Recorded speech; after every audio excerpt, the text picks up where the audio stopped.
سبب ابھی ہم اگلے مرحلے کی طرف بڑھتے ہیں. ہمارا علم حاصل کرنے کے بہت سارے طریقوں اور ذریعوں میں سے ایک ذریعہ سوال و جواب کا ہوتا ہے، اور آج ہمارے درمیان ہمارے اسکالر حجت الاسلام سمین علامہ سید علی مرتضیٰ ذیلی صاحب موجود ہیں، اور میں ان سے کافی عرصے سے گزارش کی ہے کہ ہمارے پاس عشرہ محرم پڑھیں، اور چونکہ یہ تشریف نہیں لائے تو اس وجہ سے کافی سوال اکٹھے ہو چکے ہیں، اور اگر عشرہ پڑھیں گے تو یقیناً یہ سوالوں کی تعداد کم ہو جائے گی. اور آج ویسے جیسے کہتے ہیں کہ مولانا آئے تو اپنی مرضی سے ہیں، لیکن سوال اتنے ہیں کہ جائیں گے اب ہماری مرضی سے. تو صلوات پڑھیں محمد وعلی محمد پر، انشاءاللہ ہم کو اس سلسلے سے شروع کرتے ہیں.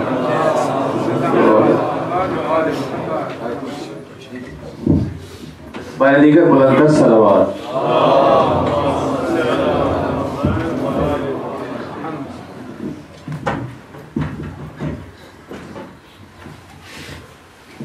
نعرہ تکبیر، نعرہ رسالت، نعرہ حیدری، نعرہ خشنود محمد وآل محمد، بلندتر صلوات.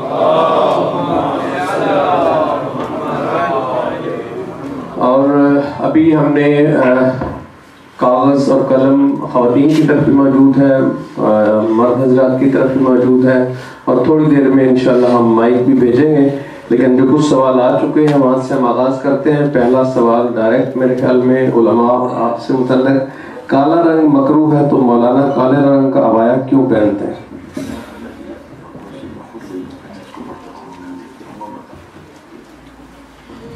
درود بھیجو محمد و آل محمد.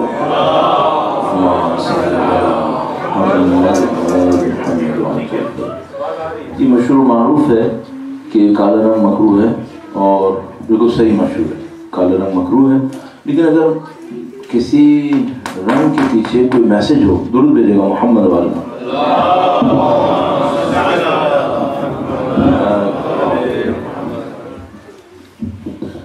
ایک بار پھر درود بھیجے گا محمد و آل محمد.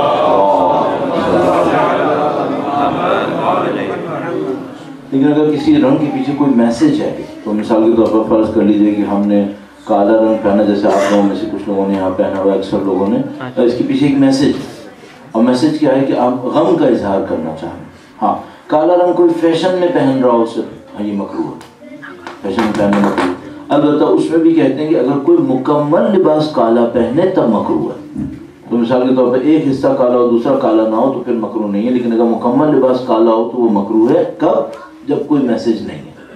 ہاں اگر میسج ہے پھر مکروہ نہیں ہے، پھر اس میں کوئی قواعد نہیں ہے، وہ پہن سکتے ہیں، نماز ہی پڑھ سکتے ہیں، اس میں کوئی مسئلہ نہیں ہے. اور میں نے عرض کیا کس صورت میں کہ جب آپ کو پتہ ہے کہ آپ غم کا اظہار کے لیے یہ کالا رنگ پہننے جائیں، نہ کہ کسی اور وجہ سے. اچھا، اب یہ ہے کہ سوالات جو ہیں وہ ظاہر ہے کہ ٹاپک سے باہر نکلے ہوئے ہیں. جیسے کہ اسٹارٹ ہو ہی گیا، ہم نے ظاہر کے رنگ کے اوپر مجلس نہیں پڑھی تھی، لیکن یہ ہو گیا. اچھا، اس کے بعد لکھا ہے کہ امیر المومنین نے فدق واپس کیوں نہیں لیا. ایک دفعہ ہوتا یہ ہے کہ ہمارے پاس ایک حق ہوتا ہے، حق، اور ایک ہوتا ہے حق کی شہرت، یعنی لوگوں کے اندر بھی یہ بات ایکسیپٹیبل ہوئی یا نہیں ہوئی. مثلا جب امیر المومنین کی خلافت غصب ہوئی تو خلافت حق کس کا تھا؟ امیر المومنین کا. لیکن کیا اس حق کو لوگوں نے قبول کر لیا تھا؟ نہیں. تو ہمارے پاس پولیٹیکل ٹرمز میں ہم کہتے ہیں، ایک کو کہتے ہیں لیجیٹیمیسی کہ بھئی آپ کا رائٹ تھا یا نہیں تھا، ایک کو ہم کہتے ہیں کہ پاپولیرٹی، ایکسیپٹنس. صحیح. اگر لیجیٹیمیسی ہو اور ایکسیپٹنس نہ ہو تو اب آپ کے پاس دو راستے ہیں، یا تو آپ خاموش ہو جائیں یا آپ تلوار اٹھائیں کہ بھئی لیجیٹیمیسی ہے اور پاپولیرٹی تو نہیں ہے، تو اب آپ شمشیر اٹھائیں اور شمشیر چلا کر لوگوں کی گردنوں کو جھکا دیں. اچھا، یہ اہل بیت کبھی نہیں کرتے. شمشیر اٹھا کر اپنا حق لے لیں، یہ نہیں کرتے. صحیح. تو انہوں نے جب لیجیٹیمیسی تھی لیکن کسی اور نے قبضہ کر لیا اور پبلک نے ساتھ نہیں دیا، تو انہوں نے کہا کہ ٹھیک ہے ہم بتائیں گے لیکن ہم شمشیر چلا کر اپنی خلافت نہیں بنائیں. کب تک انتظار کیا؟ جب تک وہ پاپولیرٹی آ گئی اور خود لوگ امیر مومنین کے دروازے پر آ کے کھڑے ہوئے کہ ہم چاہتے ہیں کہ آپ ہماری رہنمائی کریں. اس پر بھی کہا کہ مجھے چھوڑ دو، وَالْتَمِسُوا غَيْرِي، جاؤ کسی اور کو لے لو، کیونکہ جب میں عدل کروں گا تو تم برداشت نہیں کر پاؤ گے. تو پھر انہوں نے پاپولیرٹی کو چیلنج کیا کہ جو تم سمجھ رہے ہو کہ تم مجھے ایکسیپٹ کر رہے ہو، تم مجھے ایکسیپٹ نہیں کر رہے، تم اپنے آئیڈیاز کو ایکسیپٹ کر رہے ہو، اور جب میں اپنے آئیڈیاز کے ساتھ آؤں گا تو تم میرے خلاف بغاوت کرو گے. وہی انہوں نے کیا. لیکن اس ایکسیپٹنس کو امیر المومنین نے ایکسیپٹ کرتے ہوئے خلافت کو لے لیا. صحیح.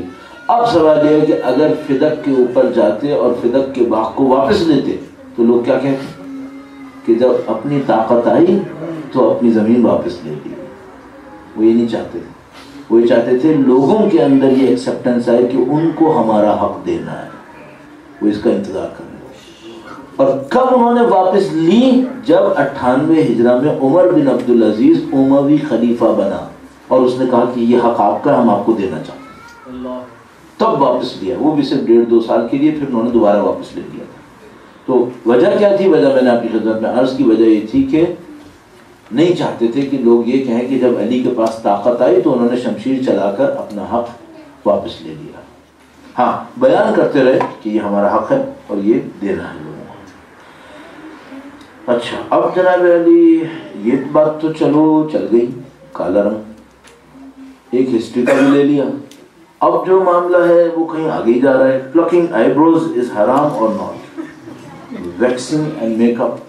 اب یہ تھا کہ یہ کچھ زیادہ ہی ادھر ادھر جا رہا ہے. ہاں صحیح. ہاں، اس پہ چونکہ اب میں سوال پڑھ لیا، باقی حصہ پڑھے بغیر میں صرف یہ عرض کر دوں.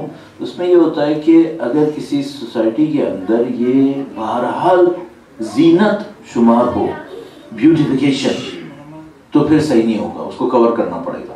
خواتین اگر بیوٹیفیکیشن کے طور پر اس کو دیکھیں، یعنی مثلا یہ کہا جائے کہ یہ خوبصورتی کا اظہار ہے، تو زینت کا اظہار خواتین کے لیے نامحرم کے سامنے جائز نہیں ہے. ہاں، اگر زینت کا اظہار نہ کہلائے تو پھر صحیح ہے، لیکن دیکھنا پڑے گا کہ اگر زینت کا اظہار نہیں ہے تو اس کے لیے پیسے کیوں دیے جا رہے ہیں؟ وہ کچھ تو ہے یہاں پر. تو تھوڑا سا احتیاط کرنی پڑے گی کہ بھئی ایسا کوئی زینت کا اظہار نہ ہو کہ وہ بالکل ہی اس دائرے کو کراس کر دے. اللہ کی دی ہوئی. اب میں کیا کروں گا، تھوڑا سا فلٹر بھی کر لوں گا تاکہ اگر ایسی کوئی پرابلم ہو تو پتہ چل جائے. لکھا ہے کہ اجل فرجہم کیوں کہا جاتا ہے؟ امام کس مشکل میں ہے؟ یہ آئے گا. اجل فرجہم کا مطلب ہے خدایا ان کی مدد جو ہمیں ملنی ہے اس میں جلدی کر دے، نہ کہ ہم کہہ رہے ہیں خدایا ان کی مشکل آسان کر دے.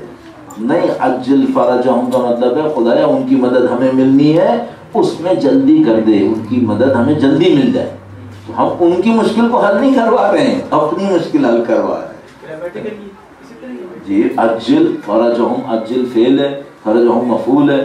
تو خدایا تو تعجیل کر ان کی مدد میں، یعنی ان کی فرجہم جو ان کی مدد ہمیں پہنچنی ہے اس میں تعجیل کر. اچھا، درود بھیجے گا محمد وآل محمد. کسی بچے نے سوال کیا ہے کہ بھائی اگر ایک آدمی جھوٹے پن میں دعویٰ کر دے کہ میں امام ہوں تو کیا ہوگا؟ ایک جھوٹا آدمی ہے، وہ دعویٰ کر دیتا ہے کہ میں امام ہوں تو کیا ہوگا؟ تو ہمارا اس کا جواب یہ ہے کہ اہل بیت نے ہمیں اسٹینڈرڈز دیے ہیں کہ اگر یہ کوالٹیز اور یہ علم اس کے پاس ہوا تو وہ امام ہے، ورنہ وہ امام نہیں ہے. مثال ایسا کرتے ہیں، یہ زوال کو پیک کر دیتے ہیں، ایک لفافے میں رکھ دیتے ہیں، صحیح ہے، اور اس لفافے کو تبریز صاحب مجھے پکڑا دیں اور کہیں مولانا صاحب یہ سارے لفافے، یہ سارے سوال میں نے لفافے میں رکھ دیے، لفافہ بھی سیل کر دیا. اب آپ ایسا کریں، بغیر سیل کھولے جواب بتائیں. میں نہیں کر سکتا، امام کر سکتا ہے، امام کر سکتا ہے. ایک دفعہ اس طرح امامت کا ایک معاملہ ہوا تو ایک آدمی کے سامنے دعویٰ کیا گیا کہ بھائی امام معصوم وہ ہیں. تو وہ گئے اور ان سے کہا کہ میں اپنے علاقے سے کچھ امانتیں لایا ہوں، وہ امانتیں سیلڈ انویلپس کے اندر ہیں، آپ یہ بتا دیں کہ وہ امانتیں کیا ہیں. تو وہ جو غلط آدمی تھا اس نے کہا کہ تم کیا ہم سے علم غیب مانگتے ہو؟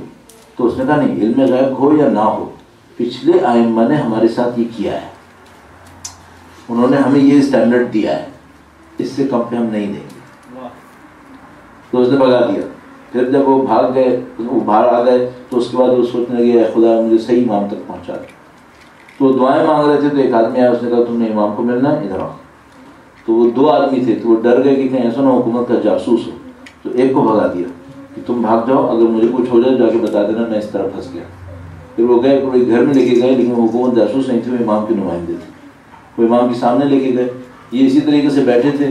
تو جب ان کی باری آئی پوچھنے کی تو امام نے کہا کہ تم جو امانتیں لائے ہو وہ یہ امانتیں ہیں, یہ اس کی لسٹ ہے, اور جو تم نے سوال پوچھنے ہیں جو تمہارے اینولپ کے اندر کوسچنز بھی ہیں, ان کوسچن پیپرز کے نیچے میں نے جواب لکھ دیے ہیں, اب سیل کھولو اور جواب دیکھو.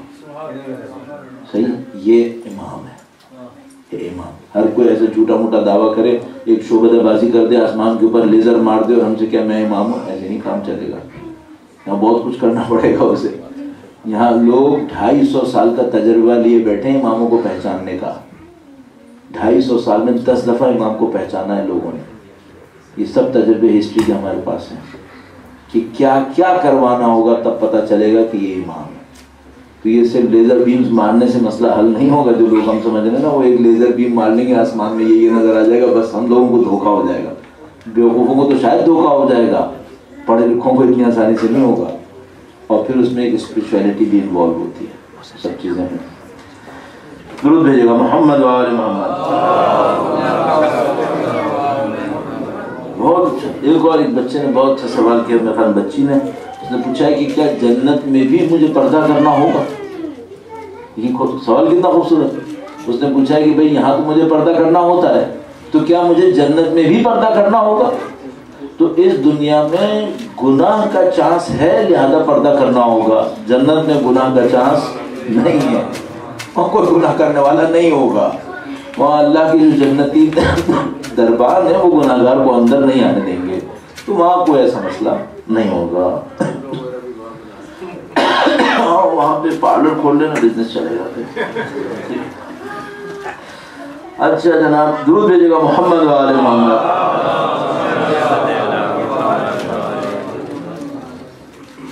ہاں, انہوں نے ایک کیس کے بارے میں پوچھا ہے جو ایک پاکستانی پولیٹیشین نے اشارہ کیا. وہ انہوں نے ایک کیس کے بارے میں پوچھا ہے جو پاکستان میں کسی پولیٹیشین نے امیر المومنین کے حوالے سے کہا تھا. وہ ایک لمبی کہانی ہے, اس کو یہاں پہ لانے کی ضرورت نہیں ہے. ہاں, انہوں نے لکھا ہے, what do we need to do practically in daily life to hasten the reappearance of the imam other than duas. بہت امپورٹنٹ ہے. امام کی ظہور کو جلدی کرنے کے لیے کیا کریں. اچھا, مین کوشچن کو ہم اس طرح رکھتے ہیں, امام کی غیبت ہوئی کیوں تھی, کیوں غیبت ہوئی تھی. تو مثال کے طور پر اگر امام کے پاس اتنے لوگ ہوتے سچے دین پہ چلنے والے, تو کیا امام کی غیبت ہوتی؟ نہیں ہوتی, کیونکہ بار بار کہا کہ ان کی غیبت ہوئی اس لیے تھی کہ سچے انصار ان کے ساتھ نہیں تھے. تو اگر سچے عوام و انصار ہوتے تو غیبت ہوتی؟ نہیں ہوتی. تو اگر سچے عوام و انصار بن گئے تو غیبت رہے گی نہیں, غیبت ختم ہو جائے گی. یہ جو سچے عوام و انصار ہیں, ان کی نشانیاں کیا ہیں؟ 2 نشانیاں میں کہہ دیتا ہوں. دیکھیں, اماموں کی نشانی بھی بات ہو گئی, اب بات ہو رہی ہے کس کی؟ ان کے ساتھ چلنے والوں کی. تو 2 روایتیں ہمارے پاس ہیں. ایک روایت وہ جو مشہور معروف روایت ہے, ہم لوگ فضائل کے اندر بیان کرتے ہیں, خود عمل نہیں کریں گے. اور فضائل میں ہم بیان کرتے ہیں کہ ایک ہارون نام کر کے امام ششم کے صحابی تھے, وہ تشریف لائے, اور ایک اور کوفی بیٹھا ہوا تھا, اور وہ کہہ رہا تھا کوفہ میں اتنے ماننے والے ہیں, اتنے ماننے والے ہیں. امام نے کہا کہ اتنے ہمارے ماننے والے ہیں. اس نے کہا ہاں جی اتنے ماننے والے ہیں, آپ قیام کیوں نہیں کرتے؟ اگر آپ قیام کریں تو اتنے 3 لاکھ تو آپ کے ماننے والے ہیں. تو پھر وہ ہارون جب آئے تو امام نے ہارون کو کہا کہ تم اس تندور میں کود جاؤ.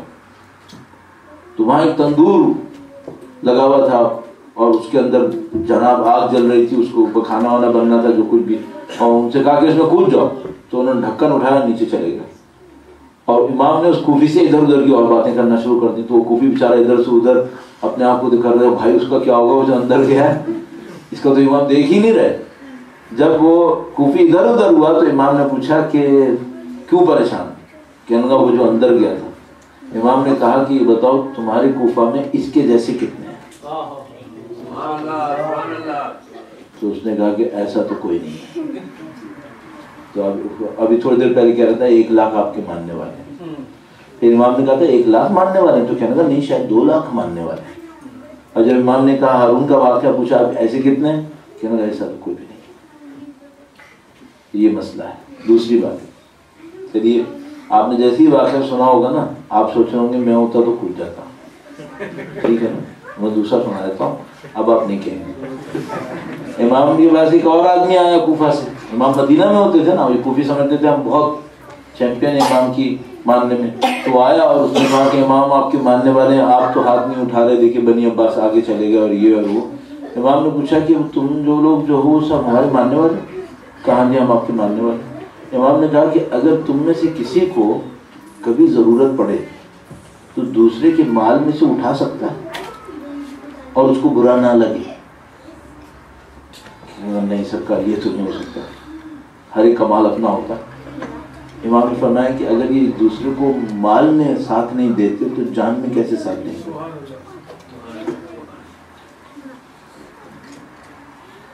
بات نہیں چلی نا. یہ مسئلہ ہے.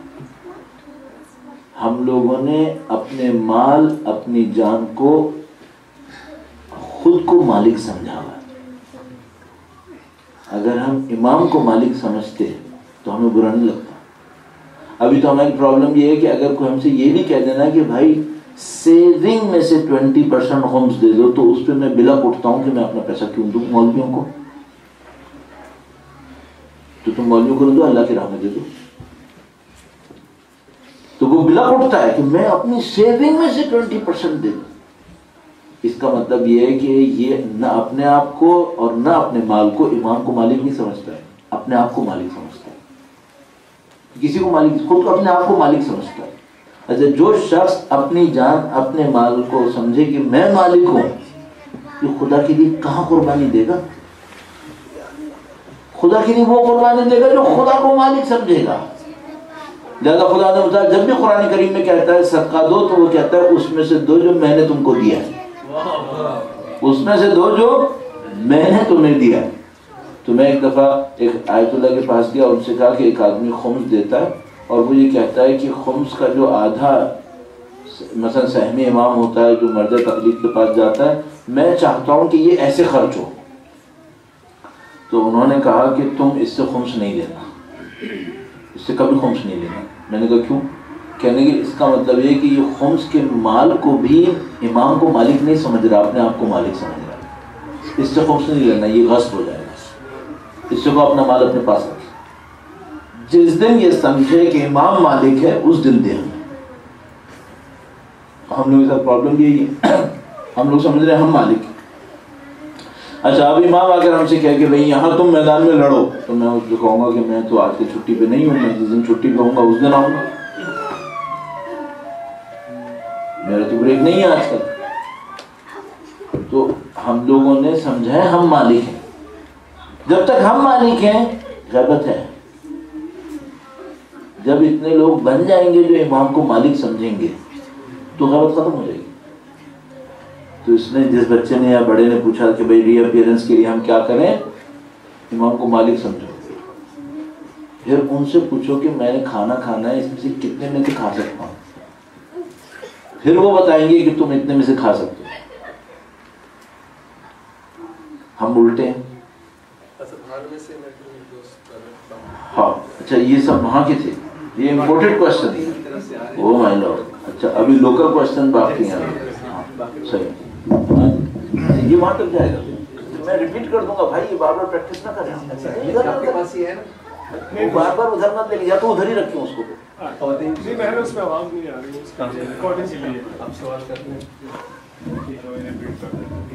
السلام علیکم.